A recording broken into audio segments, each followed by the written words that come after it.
On ne va pas le tromper à lui. Je voulais que nous puissions comprendre cet après-midi qu'on ne trompe pas Dieu. Et même dira la parole de Dieu, la Bible va loin. On ne se moque pas de Dieu. Et la Bible est là pour démontrer qu'on peut se moquer de lui. Il dit ce qu'un homme va semer, il le récoltera. Et qu'est-ce que c'est se moquer? C'est quelqu'un qui se met en contradiction, qui se fâche, parce qu'il a semé des pommes de terre, il veut des poireaux après. Il n'a plus se fâcher. Oui? Quand même, la terre pourrait lui parler, il dit, mais pourquoi tu te plains? Il dit, parce que moi j'aurais voulu des poireaux. Et bien pourquoi tu n'as pas semé des poireaux? La terre peut lui parler. Il dit, si tu aurais voulu des poireaux, tu aurais semé des poireaux, tu aurais eu des poireaux. Est-ce que vous me comprenez?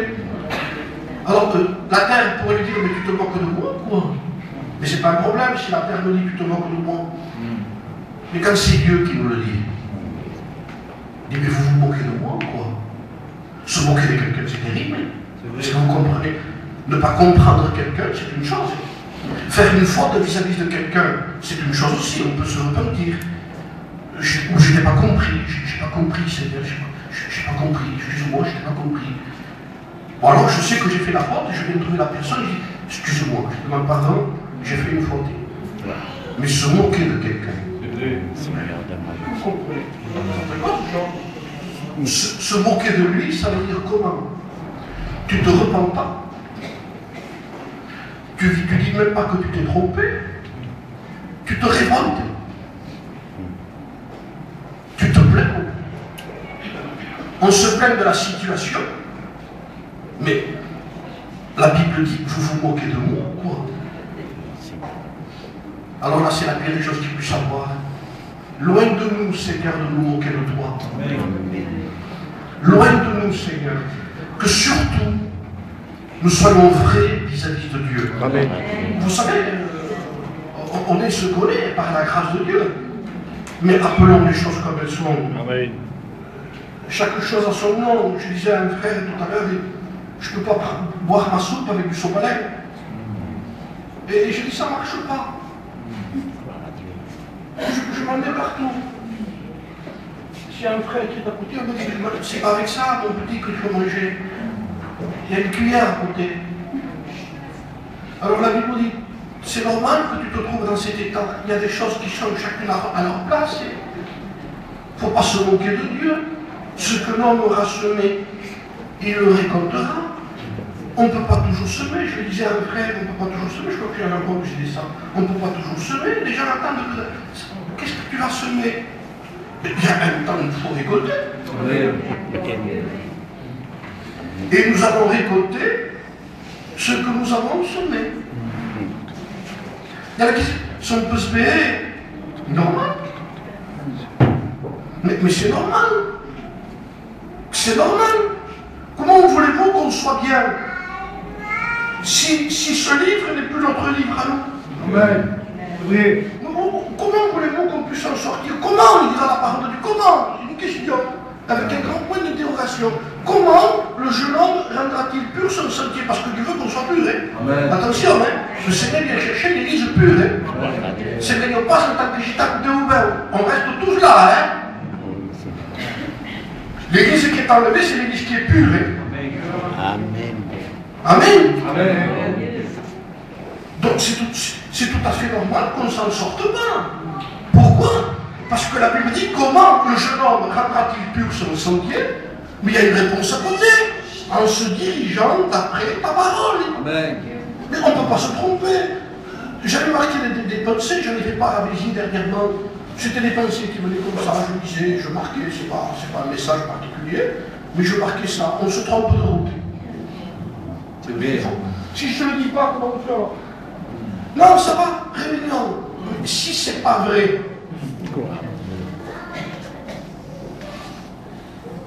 je vous dis une chose, si l'église ne marche pas dans la vérité, c'est l'endroit le plus dangereux qu'il puisse y avoir dans le local. Parce que un homme, je disais, L'église est l'endroit le plus tranquille pour un perdu. Nathan Sommet. Mets ta vie en règle. Mettons notre vie en règle.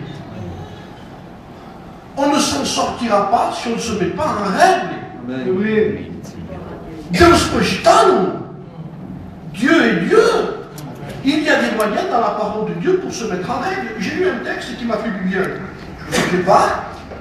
Pierre parle, il dit dans l'épître de Pierre, à ceux qui sont élus. 1 Pierre chapitre 1 et verset 2. Hein? Voilà. Les jeunes, prenez cet exemple, gardez cet exemple que vous avez des Bibles avec vous. Parce que les anciens ont trop de connaissances pour les avoir. 1 Pierre chapitre 1 verset 2. Qui sont élus, à ceux qui sont élus, afin, écoutez bien ce que dit le texte, il est clair, afin qu'ils deviennent obéissants. Quel équilibre.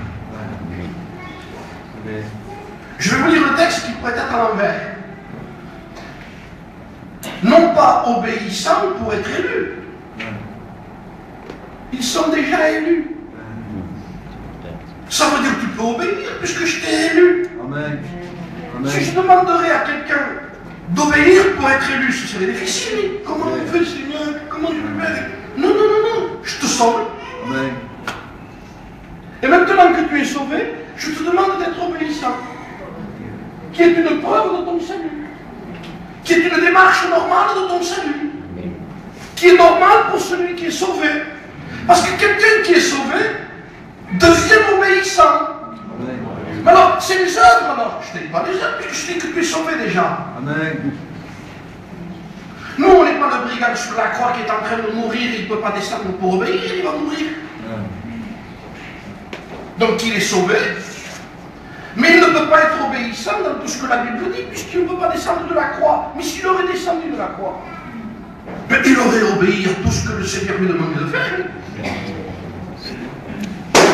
Donc Dieu nous donne nous le privilège, après avoir été sauvé, de devenir obéissant. Et regardez l'équilibre de la parole de Dieu. Il dit, afin qu'il devienne obéissant, et puis, ça veut dire, je l'ai appris à l'école, ça veut dire et puis, ça. Avant, et puis, vous le comprenez ça? Et qu'il participe à l'aspersion du sang de Jésus-Christ. Ça veut dire ce que ça veut dire. Amen. Je t'ai lu, tu es sauvé. Tu deviens obéissant, tu continues à obéir parce que tu es sauvé. Parce que pour pouvoir demeurer en lui, Jésus a dit demeurer en moi. Amen. Je suis le cep, les amants. Hein?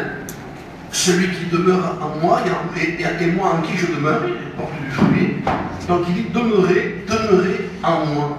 Ça veut dire, c'est clair, ça ne veut pas dire obéissez pour y rentrer. C'est pas écrit ça. Priez pour y rentrer. Jeûnez pour y rentrer. Sanctifiez-vous pour y rentrer. Non, non, non, non, il dit. La grâce de Dieu, c'est de nous avoir plantés dans le cercle. Tout d'un coup, je suis dans le cercle de Dieu. Maintenant, il dit obéis pour y rester. Obéis pour y rester. Tu as tous les sujets d'obéir plus que l'Ancien Testament, toi. Parce que les autres, ils devaient obéir pour pouvoir rentrer. Toi, tu obéis pour pouvoir y rester. Ah, Seigneur Jésus. Et c'est là la faute la plus grande. C'est ça, mépriser la grâce. Le mépris de la grâce, c'est quelqu'un qui se permet de vivre dans le péché parce qu'il dit nous sommes dans la grâce. Mais il n'a rien compris. Mais il ne comprend rien du tout. Vous savez, quand l'apôtre Pierre parlait dans une épître de Jean, il disait, dans 1 Jean, chapitre 1, le chapitre 2, verset 1, il disait, et quand j'ai lu ça, je dis, Seigneur, regardez comment s'exprime Jean. Petits enfants. Il parle aux petits enfants. Il ne parle pas aux adultes. Petits enfants, c'est eux là, c'est le nouveau baptisé, non? Il n'y a pas longtemps qu'ils sont baptisés. Et regardez l'exhortation directe de Jean à ses petits enfants. Petits enfants. Ça veut dire qu'on n'a pas besoin d'être adulte pour savoir ça. Hein? Je vous écris ces choses afin que vous ne péchiez point. Petits enfants, ne péchez plus. Amen. Et nous, on atteint un certain niveau pour quelques fêtes de Dieu. Comment? Ne péchez plus. Ne péchons plus. Mais comme on dit, je ne pêche plus. Ni en pensée, ni en acte, ni en rien du tout. Ne pêche plus. Mais comment on fait? Parce que tu sais, on est faible. La faiblesse, c'est pas péché. Celui qui pêche est du diable. Mais il faut dire les choses comme la Bible le dit, non? La faiblesse dont parle la Bible n'est pas la faiblesse du péché. Comme ce que Frère Bible n'a pas quatre, c'est pas de la faiblesse, ça, c'est du péché. T'es perdu. Faut pas dire à quelqu'un qui est perdu, t'es un faible, t'es un perdu. T'es perdu. C'est tout. Si on ne dit pas les mots de définition, comment voulez-vous que Jésus nous aide? T'es perdu, tu pêches, tu es perdu. Celui qui pêche est du diable. Mais celui qui est né de Dieu, il ne pratique plus le péché. Parce que la semence de Dieu est en lui. Parce qu'il se garde de lui-même. Il est né de Dieu, il se garde de lui-même. Il ne dit pas Dieu garde-moi, il dit garde-toi toi-même. Mais comment je me garde moi-même? Il se garde lui-même. Comment? En gardant les choses de Dieu. En aimant les choses de Dieu. En serrant la parole de Dieu dans son cœur. Non pas par superstition que je mets la Bible là-dessus. Je lis. Je plonge mes regards dans ce qui est écrit. Il me parle. Dieu me parle, c'est écrit. Petits enfants, je vous écris ces choses afin que vous ne péchiez plus. Alléluia. Le péché doit disparaître de l'Église. Amen. Amen. C'est la première chose qu'il faut attaquer dans l'Église. Le péché, quel qu'il soit. Tu pêches, c'est pas normal, frère, dans le problème. Un homme de Dieu disait un jour, on peut aider un faible, mais pas un léger.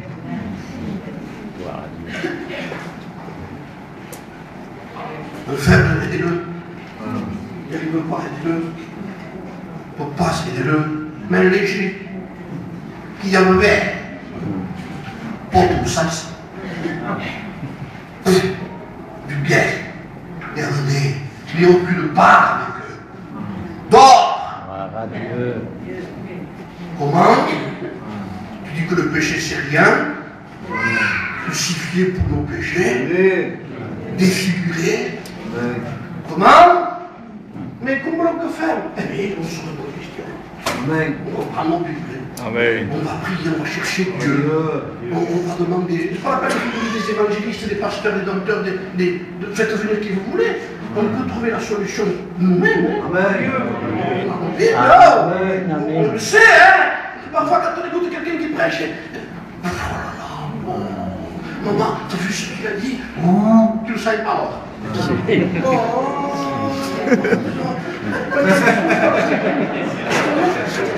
Vous savez, ça il ne faut pas le faire, ça, hein. Un chrétien ne vit pas dans le mensonge, hein. Oh. Et t'as 30 ans, tu ne sais pas ça? Tu ne sens pas mal à l'aise s'il faut mentir, tu ne sens pas? Amen. Oh, je ne peux pas. Mais comment tu feras? Je ne peux pas, ça fait rien, mais tant pis, il n'y a rien dedans, je ne mange pas. Il ne peut pas. Il ne peut pas. Est-ce que vous comprenez ça? Il ne peut pas. Pourquoi? Parce que la semence de Dieu est en lui et qu'il ne peut. Il ne peut pas. Il se garde lui-même, il se nourrit de la parole de Dieu. Il fortifie son homme intérieur pour pouvoir dire non. Non. Si vous ne vous fortifiez pas par la parole de Dieu, vous direz oui. Amen. Au début, vous direz non. Je ne peux pas. Il reviendra. Non. Vous avez changé de voix déjà. Non, hein? 3 fois changer de voix. Donne.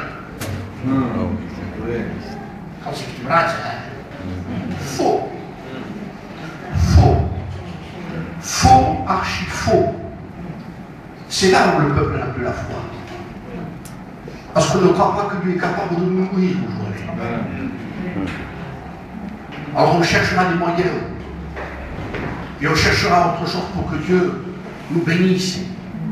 Non, Dieu peut te bénir dans le désert. Dieu peut te donner du pain là où il n'y en a pas. Et c'est pour ça que le peuple fait des fautes aujourd'hui. Il dévie parce qu'il n'a plus la foi. Et ce qui a fait le plus de mal à Dieu dans le désert, c'est qu'Israël gémissait. Et comment on fera? Il n'y avait pas de Gitanos. La tribu de Dan, tu vas voir. C'est-à-dire qu'il n'existe plus dans les 12 tribus qui sont nommées dans l'Apocalypse. Elle n'y est plus, il y en a 12 Dans les 144 000 de Dan, il n'y est plus dedans. Et il murmurait, il critiquait. Et comment on fera? Il a vu la mer s'ouvrir, il a vu les fléaux en Égypte, il a vu Moïse, il a vu tout ce que Dieu a fait. Qu'est-ce qu'on n'a pas vu nous par rapport à nos enfants, par rapport à des gens que le Seigneur a délivrés, par rapport à des drogués qui ont été délivrés? Qu'est-ce qu'on n'a pas vu? Quand on écoute Jean-Paul témoigner, quand on écoute Koukouki témoigner, quand on voit des frères qui témoignent, quand on voit des jeunes comme ça, qui pourraient être un artiste, pour les chanter partout, et on sera dans la maison d'ailleurs. Oui, c'est vrai. Ils se convertissent à l'évangile. Qu'est-ce qu'il vous faut de plus pour obéir? Mais comment, qu'est-ce qu'il vous donnera à manger? Il a sorti lui de la drogue, il a sorti l'autre de la drogue. Il a mis celui-là. Il ne peut pas le faire, il fait une prière dans une prison, le lendemain il sort. Vous n'avez pas écouté tous ces messages-là, on n'a pas écouté ces témoignages de ce que le Seigneur est en train de faire. Et on douterait parce qu'on est dans le désert, on passe par un mauvais moment et on cherche les moyens, on se plaindrait de Dieu. Alors il dit, tu n'as pas la foi, tu as peur, et qu'est-ce que tu es en train de dire là? Donc automatiquement, le manque de foi nous fait faire des bêtises. C'est vrai, c'est vrai. Gloire à Dieu. Amen. Et on cherche des compromis. On ira chercher le Père là où le Seigneur n'y est pas. Seigneur de ma Et on trouvera des arrangements que le Seigneur n'a pas arrangés. Et on ne saura plus là où nous en sommes. Petits enfants, je vous écris ces choses afin que vous ne péchiez point. Ne péchons plus. Amen. Amen. C'est le sujet du message cet après-midi. On pourrait prier si on veut déjà, parce qu'on en sait assez pour plus le faire.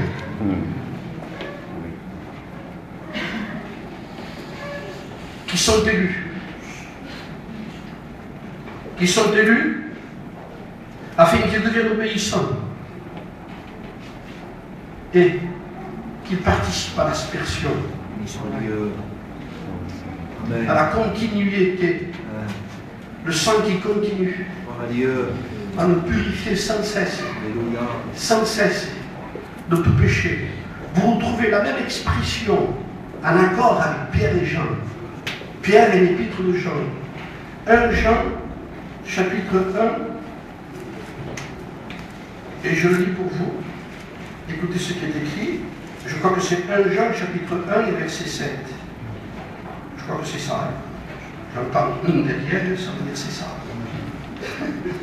Alors, la nouvelle que nous avons apprise de lui, en quelque sorte, on continue, il est écrit, si nous marchons, c'est la même expression, si nous marchons dans la lumière,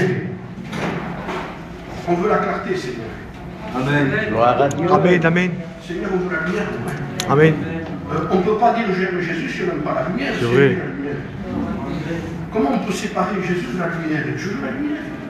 La lumière est venue parmi les siens ne l'ont pas reçue parce que leur œuvre était mauvaise. Tôt ou tard, on ne voudra plus Jésus. On voudra Jésus, mais pas la lumière. Si tu ne te repens pas, il dit j'ôterai le chandelier de sa place. Ça veut dire que tu vas avoir des réunions sans lumière. Seigneur, fais les réunions. Il n'y aura plus de lumière. Des réunions sans lumière, sans vérité, sans Jésus. Ah non, Seigneur, non, pas d'accord. Alors qu'est-ce qu'on fait alors? Je m'en vais ou vous vous repentez? Ah non, Seigneur, s'il faut se repentir, on se repentira. Amen. Vous êtes d'accord? Amen. Ou alors je m'en vais. Il y en a qui n'ont pas cru ça. Et ils continuent leur réunion. Ils disent, non, ça va. Non, mais est-ce que tu me déséquilibré? Alors Jésus, petit à petit, réunion, cantique, des frissons, de la clé. Mais pas du Saint-Esprit. Pas du Saint-Esprit. Parce que le Saint-Esprit vous conduira dans toute la vérité. Amen. Le Saint-Esprit prendra de ce qui est à moi, vous l'annoncera. Il vous enseignera tout ce que je vous ai prescrit. Il me glorifiera. Voilà le rôle du Saint-Esprit dans l'Église de Jésus-Christ. Ne faisons pas dire au Saint-Esprit ce qu'il n'a jamais dit. Il n'a jamais dit tu trembleras, tu baveras. Non, c'est pas ça qu'il a dit. Il prendra de ce qui est à moi et vous l'annoncera. Il me glorifiera. Il vous enseignera l'esprit de vérité que le monde ne peut recevoir. Le monde, l'esprit du monde et le chrétien mondain ne peut pas le recevoir. Le monde, l'esprit du monde et le chrétien mondain aussi, pareil. Ne peut pas recevoir l'esprit de vérité. Il ne peut pas le recevoir, il ne le connaît pas, parce qu'il ne connaît pas ça. Mais vous, vous le connaîtrez, vous le connaîtrez, parce que je vis et vous vivrez aussi. Merci Jésus. Amen. Merci Seigneur. Merci Jésus. Merci Seigneur de nous dire toutes ces choses qui sont belles. Si nous marchons dans la lumière, comme il est lui-même lumière, nous sommes mutuellement en communion. Je disais un jour, voilà la vraie communion.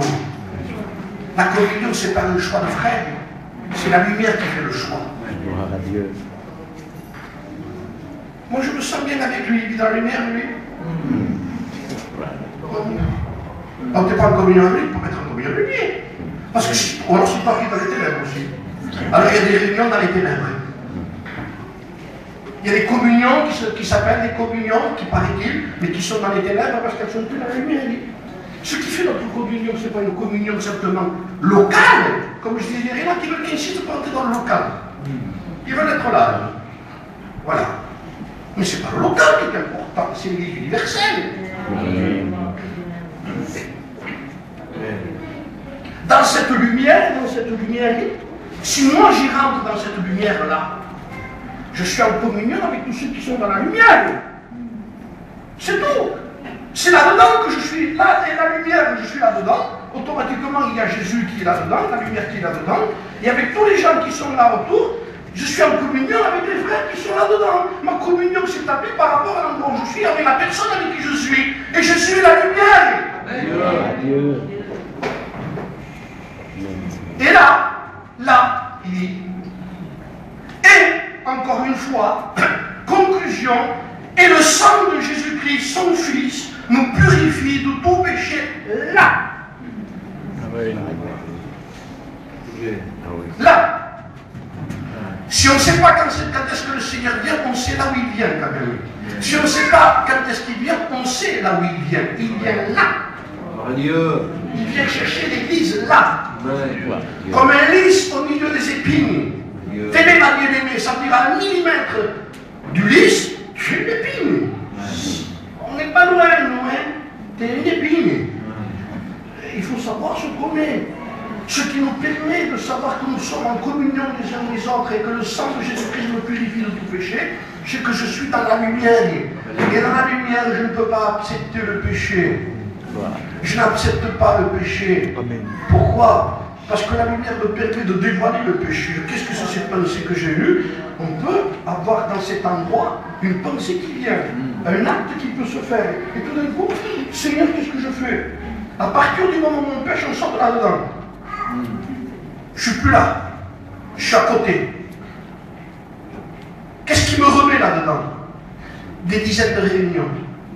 Faire venir le pasteur de là-bas. Non, non. Repends-toi. Amen. Repends-toi, demande pardon, il te fait un Dieu. Humilie-toi. À partir du moment où tu te repens, tu demandes pardon à Dieu, boum, tu rentres dedans. Tu ne bouges pas de là. Et là, le sang de Jésus-Christ te purifie de tout péché. Qui sont élus. Et qui participent. Parce qu'ils sont obéissants. Parce qu'ils sont obéissants. Ils participent. Ce qui nous permet de rester sous l'aspersion du sang, c'est l'obéissance. À partir du moment où je désobéis, je sors de l'aspersion du sang. Il y a certaines personnes, comme je disais un jour, qui parfois, dans une réunion, il y a une manifestation de quelqu'un qui est possédé, il commence à trembler, à se lever, à crier. Il y a des gens qui se mettent en communion, ils mettent un foulard, ou ils prient, c'est avec ton sang, le couvre. Vous savez ce que ça veut dire ça? Mais vous connaissez la signification de ce que nous sommes en train de dire. C'est comme si on disait, Seigneur, je ne suis pas obéissant. C'est-à-dire le possédé m'a montré que je n'étais pas obéissant. Alors, heureusement qu'il y avait le procédé dans la réunion, je ne m'étais pas aperçu que j'étais obéissant. Parce que c'est à ce moment-là que je demande que le sang me couvre. Il dit, si tu marcherais dans l'obéissance, tu n'aurais même pas besoin de demander que le sang soit sur toi, il y est. Amen. Qu'est-ce qui te fait peur? C'est que par rapport à la situation, tu te rends compte de l'état à toi. Que voulez-vous que le diable fasse à quelqu'un? Vous croyez que le diable peut rentrer là-dedans? Quand il y a la lumière, quand il y a le Fils, quand il y a le sang, quand il y a l'obéissance, quand il y a la communion des frères, il ne peut pas rentrer là. Il ne peut pas rentrer, il peut tourner autour. Je vais qui tourne. Au quartier général. Qui tourne. Le diable tourne autour de vous comme un lion rugissant, cherchant qui dévorera. Résistez-lui avec une foi ferme. La foi, ce n'est pas de la folie. La foi, c'est de croire en Dieu. Il le dit, je vais le faire. Ah oui. Parce que la preuve de ma foi, c'est mon obéissance. Abraham crut. Dieu l'appelle. Abraham, quitte ton pays. D'accord. D'accord, gloire à Dieu, Dieu m'a appelé. Et Abraham obéit. Il se leva et partit. C'est sa preuve de sa foi. C'est se lever et marcher. Il le prend puisqu'il part pour un endroit qui c'est compliqué. Il part sans savoir où il va. Il dit, c'est pas la foi ça. Je pars d'un pays que je connais et je vais dans un pays que je n'ai jamais connu. Quitte ton pays, il part, il obéit, il part.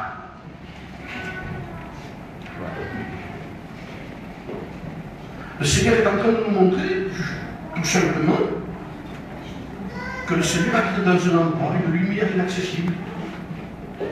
Mais tout ce qui est dans le ciel est lumière. Tout est clair. Amen. C'est-à-dire qu'on ne peut pas se tromper. Il dit, si nous marchons dans la lumière, il dit, si quelqu'un dit, la nouvelle que nous avons apprise de lui et que nous vous annonçons, c'est que Dieu est lumière et qu'il n'y a point en lui de ténèbres. Si nous marchons, si nous disons que nous sommes en communion avec lui et que nous marchons dans les ténèbres, nous mentons et nous ne pratiquons pas la vérité. Mais il n'y a pas de clair dans la vérité. Non. Seigneur, aide-moi. D'accord, je voudrais. Mais disons ce que le Seigneur est en train de dire. Il y a des expressions dans la parole de Dieu qui nous démontrent que le Seigneur vient.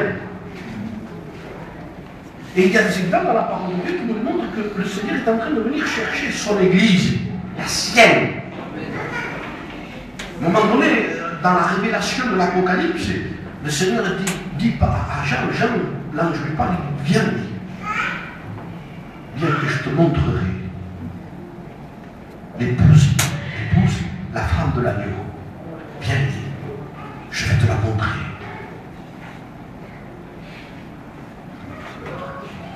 Et la Bible dit que le Seigneur amène par son esprit, il amène Jean dans une très haute montagne. Très haute. Parce que l'Église, elle vit là-haut.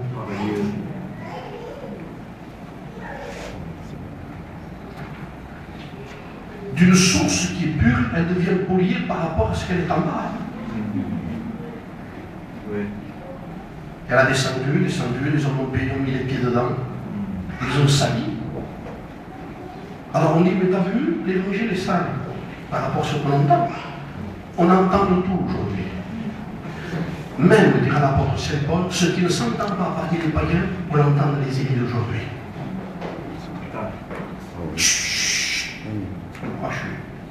Oui. Si on ne nettoie pas chez nous, on n'a pas le droit de nettoyer chez les païens. Adieu.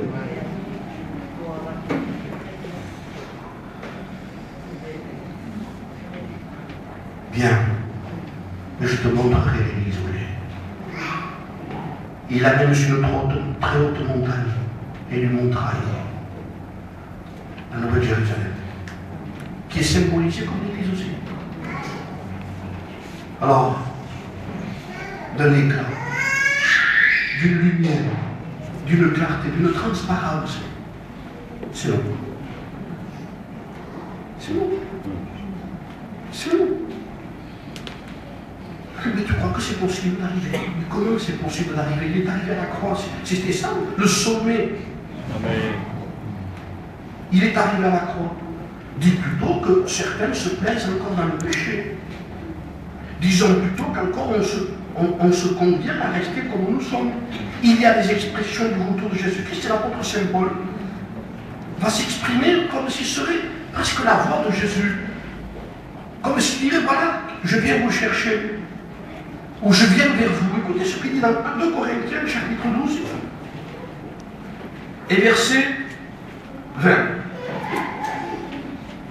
Et il dira Paul avant de dire ça, et tout cela, bien aimé, que nous disons, c'est pour votre édification. Il faut que vous compreniez que tout ce qu'on est en train de dire aussi, ce que dit Paul, c'est pour nous édifier. C'est pas pour nous massacrer. Vous voyez, la chair en reçoit un coup.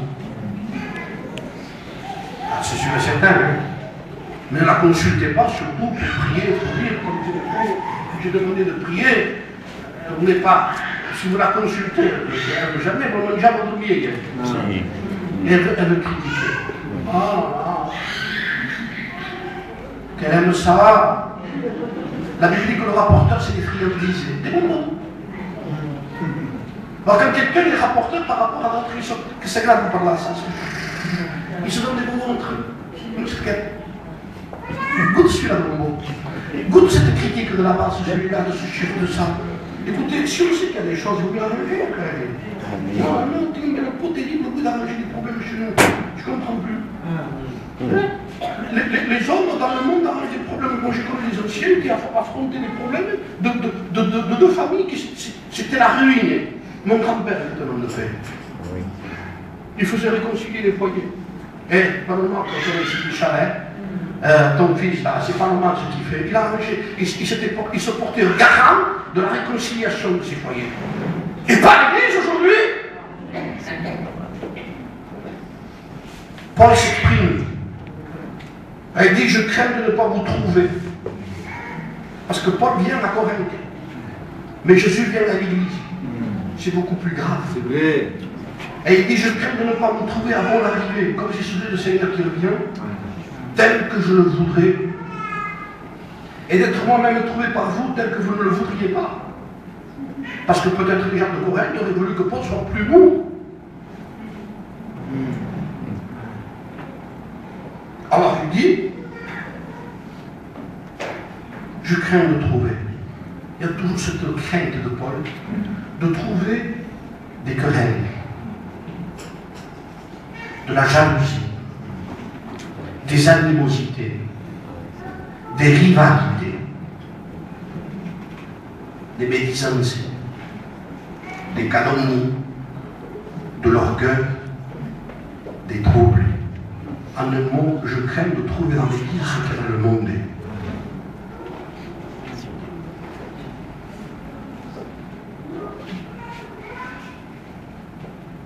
Il dit, je crains tout ça. J'ai peur d'arriver de trouver tout ça. Parce que s'il y a ça, c'est pas cette église qui est dans le ciel, Corinthe. Maintenant, ce que je crains le plus, disait Paul, c'est non pas simplement de trouver ça, mais ma crainte la plus grande, c'est encore ça, ce que j'ai voulu. Je crains qu'à mon arrivée, mon Dieu ne m'humilie de nouveau à votre sujet, et que je n'ai à pleurer sur plusieurs. De qui? De ceux qui ont péché précédemment et qui ne se sont pas repentis de l'impureté, de la débauche et des dérèglements auxquels ils se sont livrés. Ce qui me fait le plus peur, c'est qu'il n'y ait plus de repentance dans l'Église. Oui. C'est que, hop,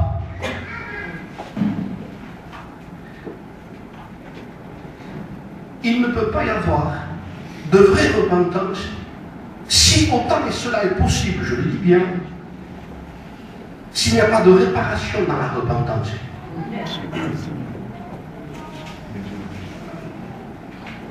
On a trop agi comme ça aujourd'hui.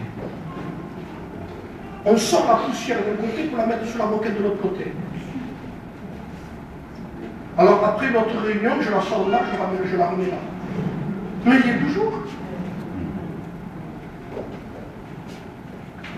On a une façon de nettoyer qui est bizarre aujourd'hui par rapport. Non, pardon.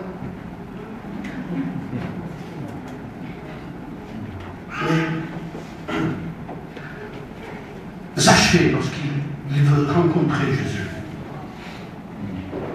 il le rencontre, monte sur un arbre, il le reçoit, il dit, Zaché, hâte-toi de descendre, car il faut que je demeure aujourd'hui dans ta maison. Il veut Jésus. Il le veut. Parce qu'il y a le ridicule de Zaché aussi. C'est de descendre de l'arbre. Il faut dire les choses comme ils sont. Il y a Jésus, et Zaché est à monter l'arbre. Il voit Jésus, Jésus lui dit ça. Alors moi je le vois Zaché. C'est-à-dire à deux tranches. Tu peux t'écouter. Ça m'entend. Mais il veut Jésus. Si je vous dis ça, c'est pour vous démontrer qu'il veut Jésus. Tant pis si on se moque de moi. Mais moi je veux Jésus. Parce que quand on accepte Jésus, on accepte aussi la moquerie. Ils vont se moquer de nous parce qu'on se met en règle. On répare les papiers, on arrange ça. Et qui sont des poupons, je suis, ils arrangent tout. On est ridiculisé par rapport à des gens qui trouvent naturel. Je vous le dis parce que ça m'est arrivé. Je vous le dis, c'est pas que j'ai fait. Je trouve un portefeuille à Saint-Gaudin, Bretagne. Je trouve un portefeuille, et je peux vous certifier que je ne suis pas trop riche. Je trouve le portefeuille, je fais ça avec le pied, mais qui me séquence vide. Et je trouve qu'il est un peu lourd. Je le ramasse, j'ouvre dedans, je vois la photo d'une jeune fille, j'ouvre dedans, je vois des billets, des euros, des billets, en plus. Et à côté, je me suis fait une clé avec plein d'argent. J'étais à la police. Et je l'ai rendu. Au policier, c'est pas le temps. Mais parce que vous êtes fous là, attention.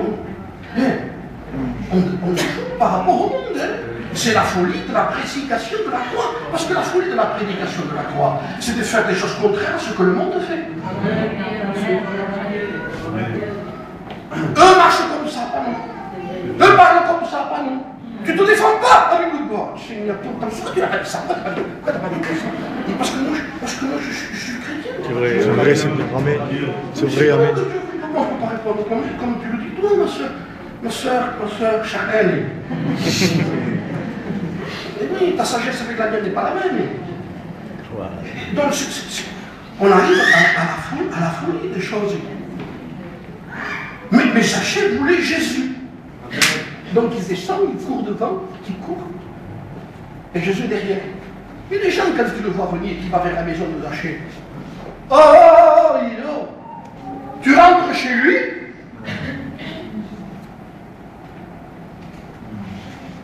Mais tu sais qui c'est lui? Au bureau de tabac là-bas, il doit de l'argent. Ça te dit. De là oui. Il doit. Il a fait quelque chose qu'il ne faut pas quelqu'un. Et lui, c'est un percepteur d'impôts. Et en plus, il travaille avec les Juifs. Mais on peut traduire ça dans beaucoup de choses, je peux vous le certifier. Je ne vais pas rentrer dans les détails parce que vous les connaissez, les détails. Mais lui, quand il entend ça, il sait qu'à partir de cette accusation, Jésus ne rentre plus. Jésus s'arrête. Mais Jésus ne dit rien. Il attend que ce soit Zaché qui parle. Jésus va s'arrêter un instant dans notre vie. Il va attendre que nous on parle. Lui est un chrétien, mais il m'a dit ça, il s'est disputé avec moi. Il attend, lui. Qu'est-ce qu'il attend? Que tu te réconcilies.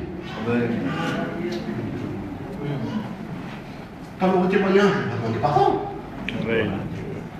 Non, mais non, moi je rentre comme ça. Jésus ne serait pas encore rentré. Hein. Donc on peut rentrer dans le local, mais pas Jésus qui est rentré dans la maison. Oui. Je suis dans le local. Ouais. La chaise aussi est liée. La baffe aussi est liée. Le piano aussi est lié. Le pupitre est lié. Zaché parle. Oh, attendez, parce qu'il veut que Jésus rentre, lui. Amen. Lui, c'est son salut. Hein. Et lui, il veut Jésus. Oh oui, je le veux, Jésus, j'aime Jésus, je veux Jésus, je veux que Jésus rentre chez moi. Alors qu'est-ce qu'il fait? Il dit, hé, si j'ai fait du tort à quelqu'un ici, hein, quel défi. Si j'ai vexé quelqu'un ici, je demande pardon, je rends le quadruple, je répare. Alors, quand Zaché a fini de parler, alors Jésus parle. Et Jésus va dire le nom qu'il fallait. Aujourd'hui, le salut est rentré dans cette maison. Quelqu'un sait? Gloire à Chut! Dieu. Qui c'est qui parle? Je viens de parler pour lui, moi. Je te dis qu'il est rentré. Moi, je chante rentrer chez lui. Pourquoi? Parce qu'il ne sera pas, il répare. Gloire à Dieu. Mais qu'est-ce que c'est repentance aujourd'hui sans réparation? Je n'ai plus à comprendre. Amen. Oh, comment écouter? Non, c'est très bien qu'il faut réparer. Ouais. Comment c'est possible ça? Il ne peut pas y avoir d'authentique repentance sans d'authentique réparation. Ton frère péché, là, tu le repares. Si tu écoutes, tu n'as pas besoin de crier sur les toits ce qu'il a fait. C'est personnel, dans notre problème est ton frère. C'est pas la peine de le dire à tout le monde, mais non, quand on se dit, on dit là, toute l'église le sait. Parce que chacun a confident. Ne parle pas aux autres. Tu t'arranges avec ton frère pour amener ton frère à la repentance. À la repentance. D'amener ton frère à la lumière. Gloire à Dieu. Afin qu'il participe à l'aspersion du sang de Jésus-Christ.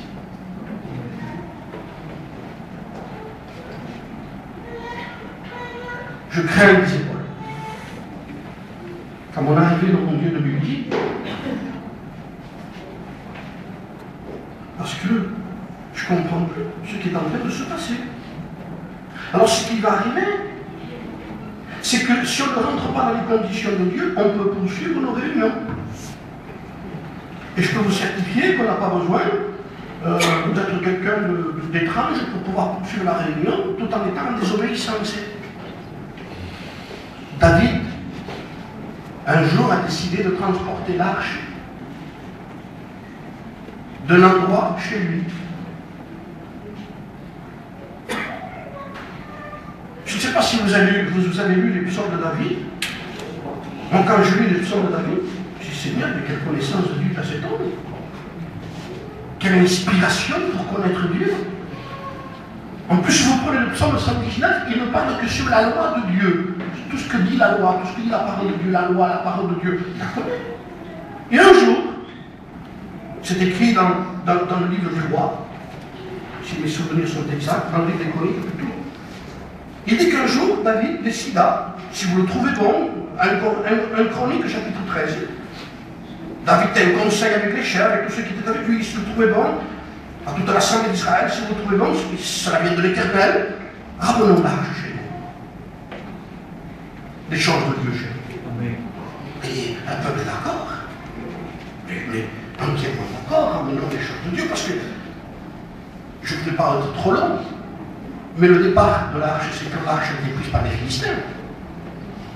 Il y a eu une guerre en Israël, Israël a perdu, ils se sont emparés de l'arche. L'arche, c'était une petite boîte comme ça, pour ceux qui ne le savent pas. Dedans, il y avait le bâton de Moïse, la manne qui était tombée en Israël, dans le désert, et il y avait la loi. Et il y avait deux chérubins, avec les ailes comme ça, qui étaient sur le couvercle. Et Dieu disait, je me révélerai avec ça, il dit chez toi. Donc il voulait Dieu. Mais voilà. Le peuple désobéit, l'arche est prise, on l'amène, les Philistins, qu'est-ce qu'ils font? Ben, ils disent, on a un Dieu qui s'appelle Dagon, et on va prendre aussi le Dieu d'Israël, ça fera deux. Et ils ont deux dieux. Et ils le mettent dans le temple de Dagon. Le matin, quand les Philistins se réveillent et qu'ils vont, les prêtres vont au temple, ils trouvent Dagon prosterné devant l'arche. Ça veut dire que si le peuple n'est pas capable de porter les choses de Dieu et de le défendre, Dieu se défend tout seul. Amen. Il n'a pas besoin de nous, mais que les gens se prosternent. Ce n'est pas indispensable. Dieu nous fait la grâce de le servir. Amen. C'est tout. Eh, t'as vu, je vais à la réunion boire. T'as vu, je lis ma Bible, quoi de plus naturel, mon frère. C'est pour ça qu'aujourd'hui on fait des fautes, et quand quelqu'un est fidèle et lit sa Bible, il ne fume plus, on est des candidats. Candidat mystère. Pas au ministère. Alors qu'est-ce qu'il fait? Il est en train de mettre les deux dieux ensemble, mais un se prosterne, c'est Dagon. Et Dagon, c'était un dieu qui était moitié homme et moitié poisson. Vous voyez? Mais à force qu'ils ont relevé, le lendemain, ils le trouvent coupé par le milieu. Ils ont insisté. D'abord, qu'est-ce qu'ils disent? Mais ça fait peur, je ne garde pas ce Dieu, moi. Donc il faut un choix. Ils font partie de le vrai Dieu, ils acceptent le faux. Ah, mais que voulez-vous, je crois qu'ils ont été plus francs que les Israélites à un moment donné. Je trouve parfois plus d'honnêteté chez les païens que chez certains chrétiens. On ne peut pas. Moi, je ne vais pas. Des rétrogrades, comme je disais, des gens qui me disent, je ne veux pas à l'assemblée, qui vous disent dans l'assemblée, non, je ne vais pas. Je disais un jour, ce sont des rétrogrades déclarés, ça. Mais vous en avez au noir chez nous. Et c'est déclaré. Pas l'assemblée, mais là, j'ai lu. Mais c'est un rétrograde pareil que l'autre, non. Mais à part que l'autre est déclaré, il ne peut plus au noir. Voilà ce que dit la parole de Dieu. Si nous ne lisons pas ce que la Bible dit, comment voulez-vous qu'on s'en sorte, frères et sœurs? Alors qu'est-ce qu'ils disent? Moi, j'en veux plus. On prend ce Dieu, et il dit, qu'est-ce qu'il faut faire pour la ramener chez lui? Il dit, ne touchez à rien, surtout mettez un char neuf avec des bœufs, et laissez-le partir. Vous voulez dans quelle direction il part? Et il part, le char tout seul avec des bœufs. Il va en direction de son pays. Ça veut dire qu'on veut connaître la direction. Une balle. Je me rends compte qu'un homme comme Balaam a perdu la vision. Il ne voyait plus l'ange qui était devant lui qui l'empêchait de passer. Et l'âne qui le portait le voyait lui. Et l'âne lui parle. Parce que lui le frappe avec un bâton parce qu'il ne veut pas avancer. Et regardez la folie de l'homme quand il désobéit, il parle avec l'âne, il ne s'aperçoit pas qu'il y a quelque chose de particulier. Comme non, une boule ne va pas parler. Bon, il faut réfléchir quand même. Dans des circonstances de la vie, c'est pas normal quand même. Qui m'arrive de ça, qui m'arrive de ça. Quand une boule ne parle, c'est pas normal. Il y a des choses qui nous amènent, on dit, tu te rends pas compte, il y a quelque chose qui ne marche pas. Ça ne marche pas, il faut revenir aux choses de Dieu. Au jour du malheur, réfléchis. Dis à la parole de Dieu. Mettons-nous en règle. Je le dis pour moi, je le dis pour vous, c'est pas un message qui est au-delà de nos moyens. Il est là devant nous. Dans un Dieu qui est capable de faire tout pour nous, qui a tout fait pour nous. Il insiste, le char part. Si je vous parle de ça, c'est parce que quand il est arrivé là-bas, il est resté donc dans un endroit, l'archer. Mais après David, il le veut chez lui. Alors qu'est-ce qu'il fait aussi pour le ramener?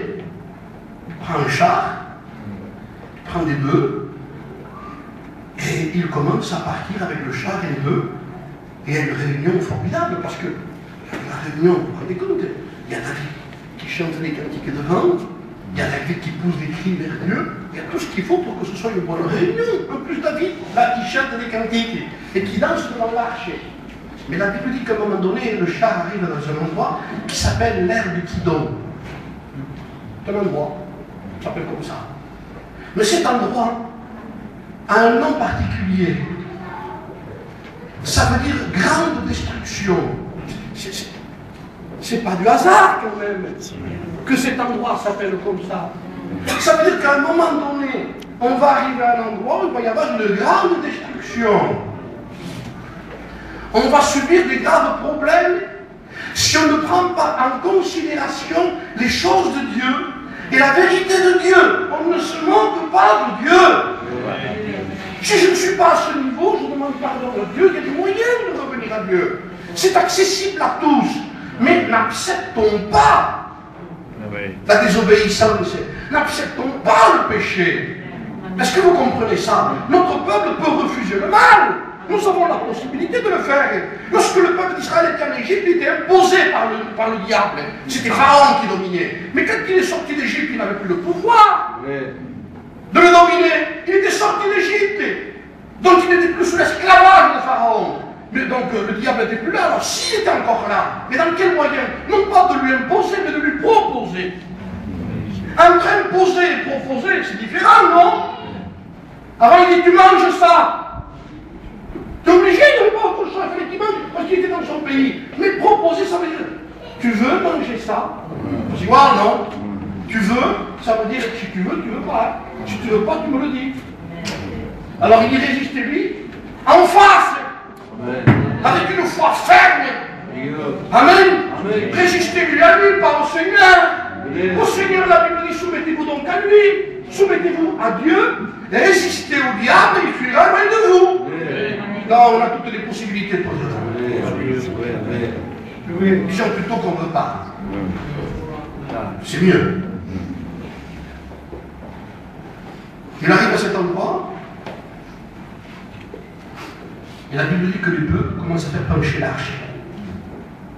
L'arche est au point de tomber. L'arche va tomber. Dieu n'est pas d'accord, donc tant pis si l'arche tombe dans la rue. Dieu est propre. Mais si tombe, qu'est-ce qu'ils vont dire? Si ça se sait, qu'est-ce qu'ils vont dire? Ça fait rien, dit Dieu. Tant pis s'ils le savent. De toute façon, il y a des choses que l'on sait parce que c'est écrit. Le péché de David. Mais on peut dire des choses comme ils sont. On aurait pu dire ça, je ne le marquerai pas, moi. Il a dit, moi je veux le marquer, moi. Écris-le ça. Mais pourquoi? Parce qu'il y a un peuple après qui va venir. Et ces choses, je veux qu'elles soient écrites, afin qu'il n'ait pas de mauvaise intention comme eux, afin qu'ils ne pêchent pas comme eux. Je veux que ce soit écrit pour que ça leur serve d'exemple, afin qu'il n'ait pas de mauvais désirs comme ils en ont eu. Écris-le ça, écris-le. Ça veut dire, David, je veux, même si tu l'as fait, tu l'as fait, mais je veux le dire moi, je veux que ce soit écrit. Des milliards de personnes ont lu ça. Ils ne veulent pas lire. Il dit non, non, non, mais c'est vrai, ils vont critiquer Dieu, ils vont dire t'as vu, t'as vu, t'as vu, t'as vu, tout tombe sur le dos de Dieu. Mais dit Dieu, tant pis, c'est vrai, ça fait du mal, il fait le tas. C'est vrai, c'est un mauvais témoignage, mais tant pis, il dit, tant pis, pourvu que les autres ne le fassent plus. Amen.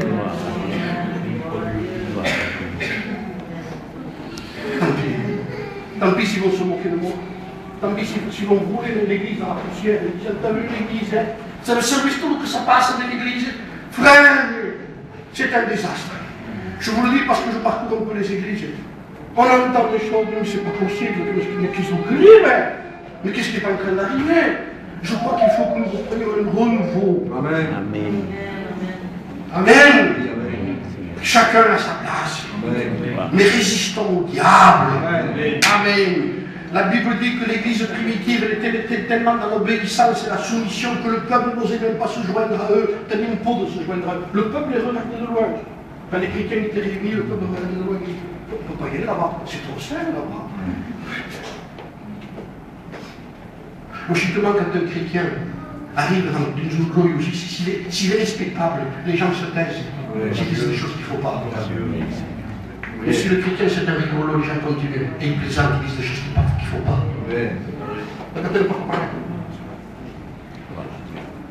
Tu t'es caché ton témoignage. Il y a des gens qui ont mis en l'air leur témoignage. Le témoignage est caché. Ils sont plus crédibles. Dans le mot crédible, il y a le mot crédit. Dans le mot crédit, il y a le mot croire. On ne les croit plus. Et à la réunion, t'es quoi, clown? Excusez-moi de vous dire ce que je vous dis ici. De la façon que je vous dis, excusez-moi. Mais je ne suis pas assez sévère par rapport à ce que je dis encore. De quoi tu me parles? De réunion, tu ne la vis pas, toi. Il n'y a pas son phare, je crois. Oui, je ne sais pas. Amen. Bah, comme sur nous, on est dans le tout. C'est 4h30, plus haut.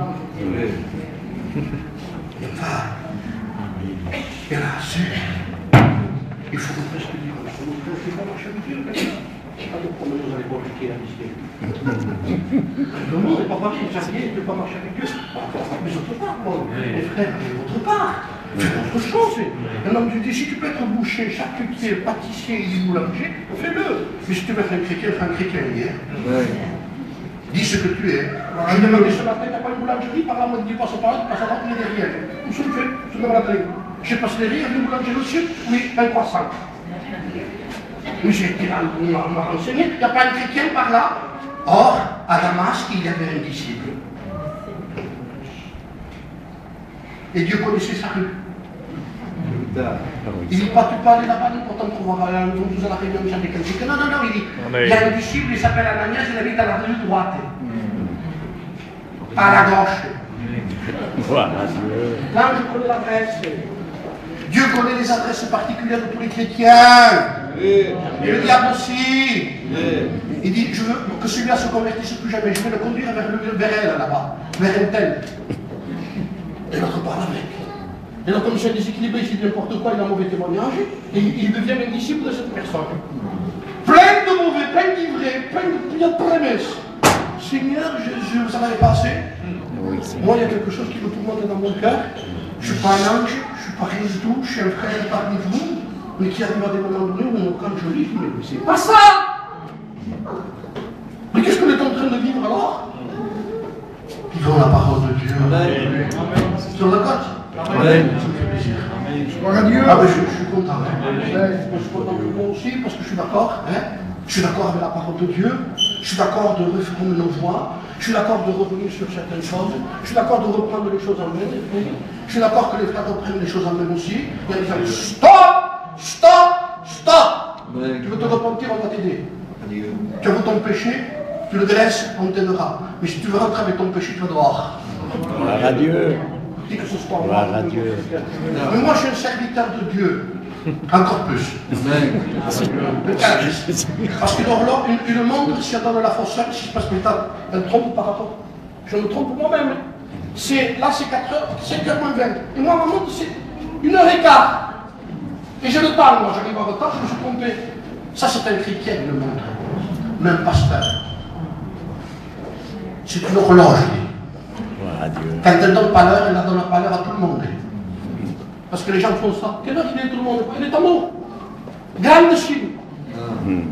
1h15, et c'est 5h même. Il trompe tout le monde. D'autant plus quand tu fais David. Eh bien, moi, j'ai chanté des cantiques, j'ai porté. David, regardez ce qui s'est passé. C'est que Usa, qui était à côté, quand il a vu que l'arche tombait là-dedans, frappé de mort, il meurt. Il meurt frappé de mort de suite, là, il meurt. Oh, Kalimat, qu'est-ce qui est arrivé? David n'est pas d'accord, fâché, en colère. Il reste en colère, il me fait de tête. Mais je suis David, moi. Et bien, encore plus. Parce qu'on t'aurait dû le savoir, toi, ça. Gloire à Dieu. Je me rends responsable de ce que je dis ici, puisque je suis prédicateur. Il y a des choses que nous, on doit savoir. Plus que le peuple. Parce qu'on est responsable de notre prédication.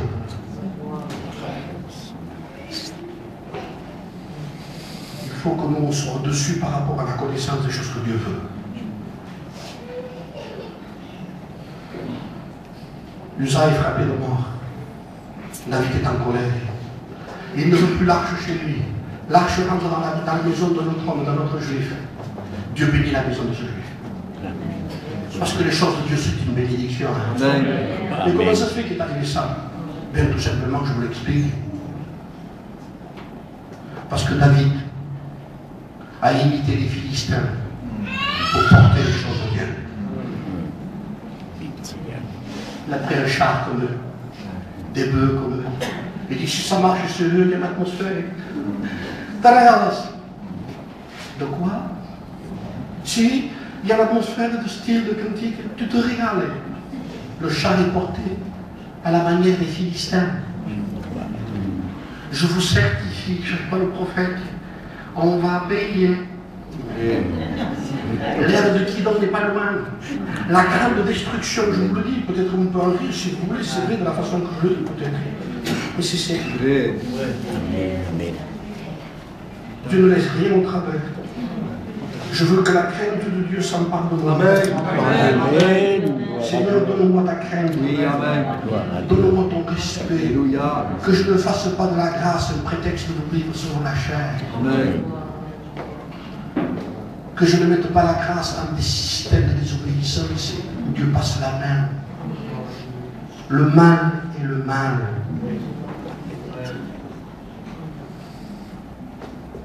David, je vous le lis. On va finir.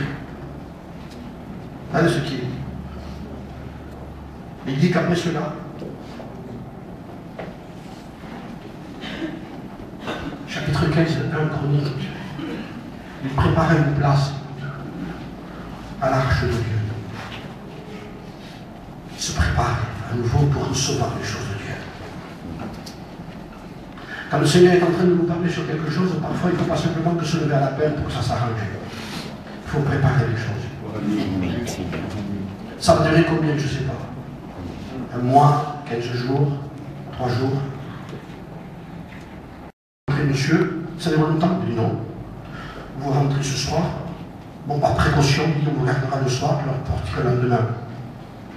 D'accord. Et ma femme me dit, vous devez connaître le père de Montpellier que je connais, à la clinique Saint-Roch. On a été. Heureusement. Mais j'ai monsieur que voilà, je vous présente ce cas que j'ai, c'est comme ça, il m'examine. Il dit, vous avez 15 jours d'hospitalisation. Comment? 15 jours? Oui, parce qu'il faut que vous extrayez le kyste, mais il ne faut pas le fermer. Il faut mettre des mèches. Je vous explique ça par rapport à quelque chose. Et il faut que ça se ferme tout seul, comme ça. Petit à petit. Si vous fermez là, ça restera ouvert dessous, ça va repousser. Comment voulez-vous qu'on arrange les choses? En rentrant le soir et sortant le matin? On attend plus de jours, il faut plus de temps. Ce sera plus douloureux parce qu'il faut mettre des mèches de sang, il faut les sortir après. Mais j'ai préféré ça, moi. Ah oui. Ces prophètes ont des envies de plâtre. Ils arrangent le problème avec beaucoup de truelle. Curieux, il paye, tout va. Et tout le monde est content dans la ville de Sénégal. Le maçon arrive, lui. L'enseignement de la parole de Dieu, le maçon, c'est Jésus. C'est pas un homme, hein. Mais c'est un homme qui prêche ce que dit Jésus. Et il dit, qu'est-ce qu'il vous a dit, lui? Qu'il arrange comme ça. Mais tu le dois, jetez-moi ça. Pourquoi? Parce que si vous nettoyez ça comme ça, vous payez comme ça, la case sur la case sur la case sur la case, ça s'effondre. Votre maison est en danger. Elle va s'effondrer. J'ai entendu dire qu'il y a un frère ici, sa maison risque de s'effondrer. La maison va s'effondrer, ça veut dire que ça dépend qui me dit ça, je dors le soir avec mes enfants, la maison tombe dessus, tout le monde meurt. Mais le plâtrier, si je m'en sors, je le cherche partout, le plâtrier. Vous comprenez? Ah, mais c'est ça. On m'avait dit, mon Dieu, de ma famille. Donc ça, c'est l'enseignement qu'on ne peut pas accepter. Les réunions, soi-disant, de délivrance et de bénédiction, elles sont fausses. Elles sont fausses. Elles sont fausses. Elles sont fausses. Vous voulez que je continue? Elles sont fausses. Gloire à Dieu. C'est pas vrai. C'est pas vrai. Les réunions de délivrance, ça n'existe pas. Ça existe prendre la foi sur certains domaines, sur le caractère, sur l'honnêteté, pour réparer. C'est pas dans la délivrance qu'il faut, c'est dans la repentance, c'est dans la conversion et dans la réparation. Amen. Répare! Alors lui, le maçon, il est plus sévère, vous ne comprenez pas. Non, vous sortez de la maison pendant 15 jours. Mais vous lui dites merci après, ce maçon, parce que quand vous allez vous coucher dormir, quelle utilité? David a préparé une place. Et il dit maintenant, il faut que l'arche de Dieu revienne chez nous. Et il dit, regardez ce que dit David, verset 2. Alors David dit, l'arche de Dieu ne doit pas être portée que par les Lévites. Car l'Éternel les a choisis pour porter l'arche de Dieu et pour faire le service pour toujours. Tiens, David, tu viens de le savoir maintenant. Mais c'est ça que nous... Ah, tu savais pas ça?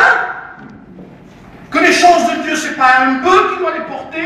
On ne doit pas les porter à l'animal. L'homme animal ne conçoit pas les choses de Dieu. C'est une bête. C'est l'homme spirituel qui conçoit les choses de Dieu. Amen. Il dit, David, comment tu sais pas ça? Alors que ça passe tout. L'Éternel, verset 13, notre Dieu nous a frappés, car nous ne l'avons pas cherché selon la loi. Tout revient à l'ordre. Voilà pourquoi Uza est mort. Voilà pourquoi l'arche est tombée. Voilà, il donne les solutions après à tous nos problèmes, à toutes nos chutes et tout ce qui se passe dans nos églises. Voilà pourquoi. Pourquoi? Parce qu'il y a eu des repentances sans réparation. Voilà pourquoi le mal est lié et on ferme comme ça et dessous ça pousse après. Et au lieu de rester 15 jours, on reste un jour après le mal ressort. Voilà pourquoi ça devient grave et ça peut devenir pire après parce que le kyste, si je le regardais, peut-être ça devient devenu cancéreux après. Voilà, alors je vais trouver mon professeur. Si. Arrangeons les choses avec sérieux, frères et sœurs. Je vous le dis en vérité. N'attendez pas à Hello Stekel pour faire ça. N'attendez pas que Jolito vienne ou que n'importe lequel vienne. Vous avez des frères qui vous prêchent la vérité ici. Et vous connaissez la vérité. Vous savez là où nous en sommes.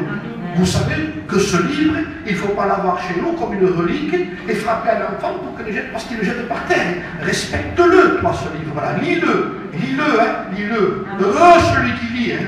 Heureux celui qui lit. On sera heureux de l'intérieur si on lit. La chair ne veut pas lire. Donc vous êtes peu ou quoi? Elle ne supporte pas. Vous vous endormez quand vous lisez. Il y en a qui disent, bon, je lis 2 textes et je m'endors. Ça devient un somnifère, impressionnant. C'est plus sérieux que ça. C'est plus sérieux que ça. Et il y a solution ici. David dit, nous ne l'avons pas cherché comme le roi le voulait. C'est d'ailleurs, on n'a pas cherché Dieu selon les conditions de Dieu. Verset 26. Et ce fut avec l'assistance de Dieu. Amen. C'est vrai.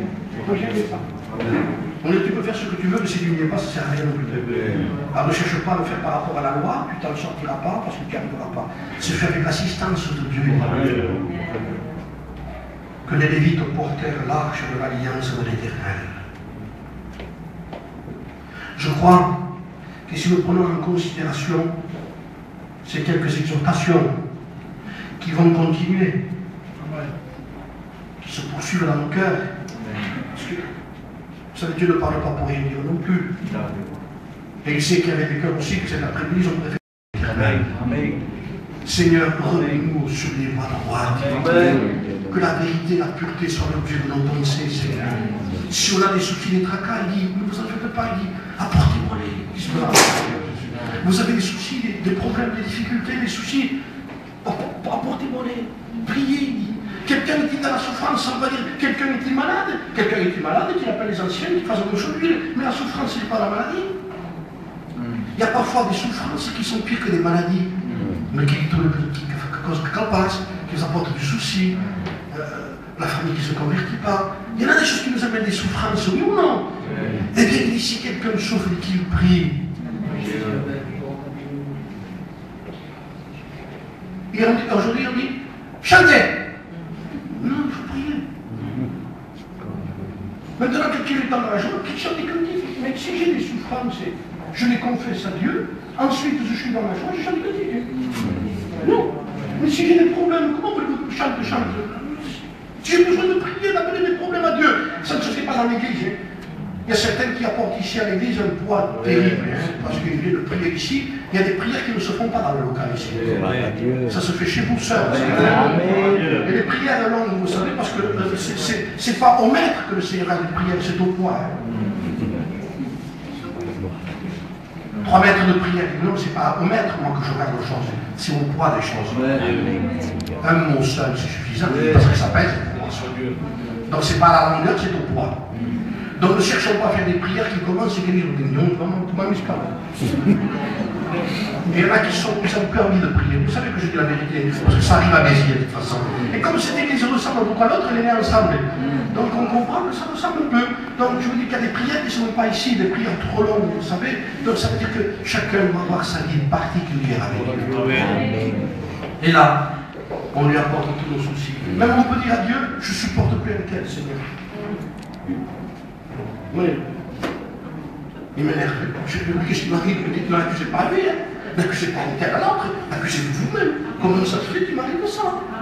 Mais ça, vous le dites par la haute prière devant tout le monde, pas une soeur qui dit à l'autre, Seigneur, tu sais combien la chair que tu as devant, ça ne supporte plus. Vous ne pouvez pas le dire, ça. Parce que c'est pas normal, vous comprenez? Mais est-ce que ça ne va pas devenir de l'hypocrisie après? C'est vrai. Parce que vous venez prier en disant, je te rends grâce, et à ça. Alors, il vous avez un endroit pour dire ça. Gloire à Dieu. Allez trouver le Seigneur tout seul. Et dites-lui que vous n'avez plus envie de prier. Comment, Seigneur, qu'est-ce que je veux dire? Mais il le sait de toute façon. Seigneur, j'ai plus envie. J'ai plus envie de lire. Seigneur, j'ai plus envie de te suivre. On n'a pas le droit de dire ça à Dieu. Mais ça, c'est pas prier, c'est ça, prier. Ça, prier. Parce que vous venez lui dire ce que vous savez.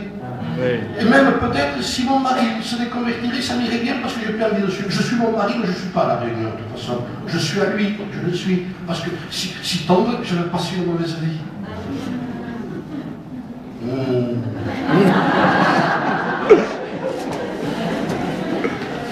Alors, je fais semblant d'aller à la réunion pour lui, comme ça, il est à la réunion, il ne sort pas le soir.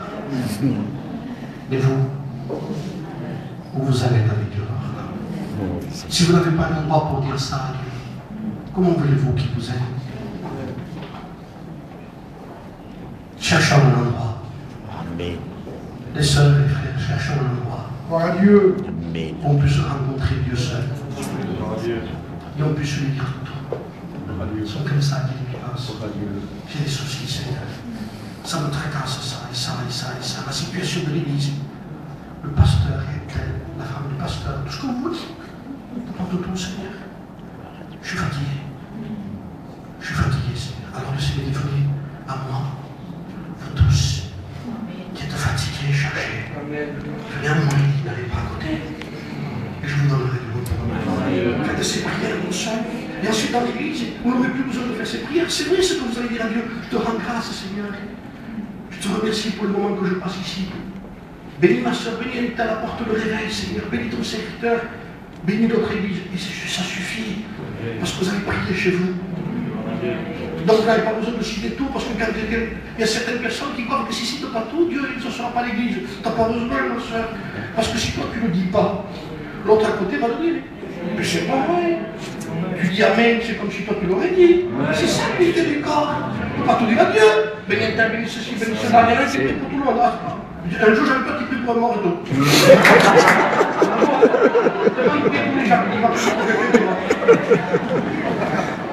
C'est pas la peine qu'on dise tout. Mais je viens par là, on peut prier chacun, les uns et les autres. Et même, si on oubliait quelqu'un, l'unité du corps, ça va permettre de dire à l'autre peut le dire ça. Et on était justement ça aussi, je voulais le dire, mais je ne l'ai pas dit. Et il prie pour ça. Et on dit Amen, gloire à Dieu. On dit, je suis d'accord, j'ai sûrement ça dans mon cœur. Béni soit Dieu. Amen. Que Dieu nous ramène. Amen. On rend grâce à Dieu.